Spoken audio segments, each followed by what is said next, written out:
झालं, शिक्षिका नाही पण विषय तज्ञ असं त्या पोस्टचं नाव आहे, पण मी स्वतःला शिक्षिकाच म्हणते आणि मला मनापासून हे काम करायला खूप आवडते.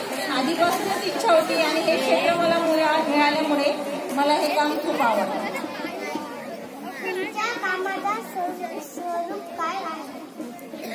छान प्रश्न विचारला. माझ्या कामाचं स्वरूप म्हटलं तर विविध अंगाने आहे. वेगवेगळी कामे मला करावी लागतात, पण महत्त्वाचं काम हे आहे की शाळांना भेटी देणं, विद्यार्थ्यांसोबत तुमच्यासारख्या विद्यार्थ्यांसोबत संवाद साधणं आणि शिक्षकांसोबत संवाद साधणं, काय समस्या आहे ते जाणून घेणं, ह्या गोष्टींचं हे काम आहे माझ्याकडे आणि ते मी नेहमीच आनंदाने करत असते.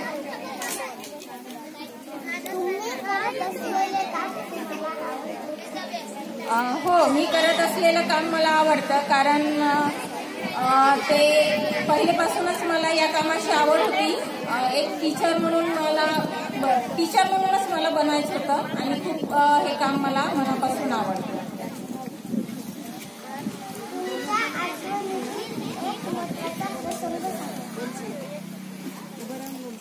माझ्या आठवणीतील एक प्रसंग, हा जरा थोडासा अवघड प्रश्न आहे, तरी पण एक सांगतं की मला म्हणजे सुरुवातीला आम्ही जेव्हा जॉईन झालो तेव्हा थोडासा एक दृष्टिकोन वेगळा होता आमच्याकडे बघण्याचा, पण नंतर त्याला सकारात्मक दृष्टिकोन झाला. तर एका शाळेत मी गेले होते, तर त्या शाळेत गेल्याबरोबर शिक्षकांनी मला पाहताच शब्द उद्गारला की अरे वा मॅडम, तुम्ही देवासारख्या आल्या. तर हा देवासारखं म्हटल्यानंतर निश्चितच माझं कुठेतरी स्थान त्यांच्या मनात असेल की नाही, मी आली म्हणजे काहीतरी त्यांना मदत होत असेल किंवा काय. तर तो प्रसंग मला खूप भावतो आणि ते आठवण ठेवूनच मी देवासारखे म्हटल्यानंतर याच्या पलीकडे काहीच नसते, तर ही भावना खूप मोठी असते आणि म्हणूनच तो प्रसंग मला नेहमी आठवत असतो आणि तो प्रसंग आठवूनच मी काम करत असते.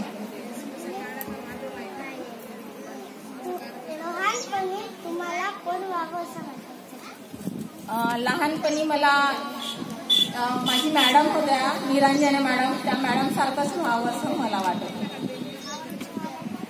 तुम्ही आम्हाला काय संदेश द्या?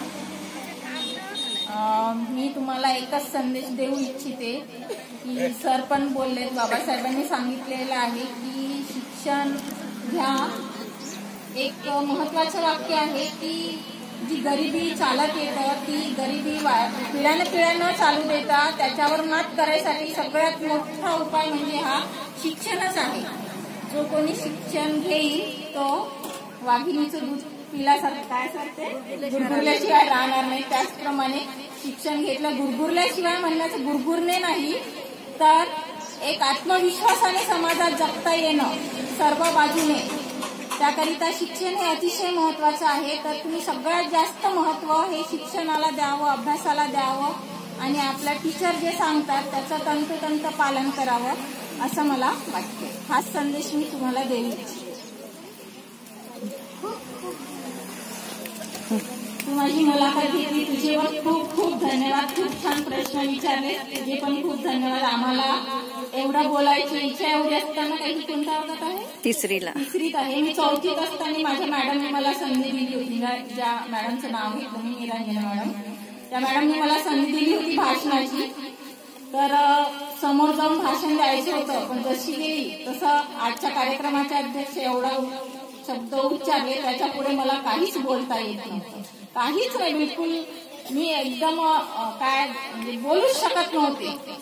पण ती क्षमता आजच्या विद्यार्थ्यांमध्ये आमच्या शिक्षकांनी निर्माण केलेली आहे. इयत्ता तिसरीची एवढीशी मुलगी इथे सगळ्यात समोर येऊन पुढे येऊन ती एवढ्या लोकांमध्ये प्रश्नही विचारत आहे आणि तेही आत्मविश्वासाने.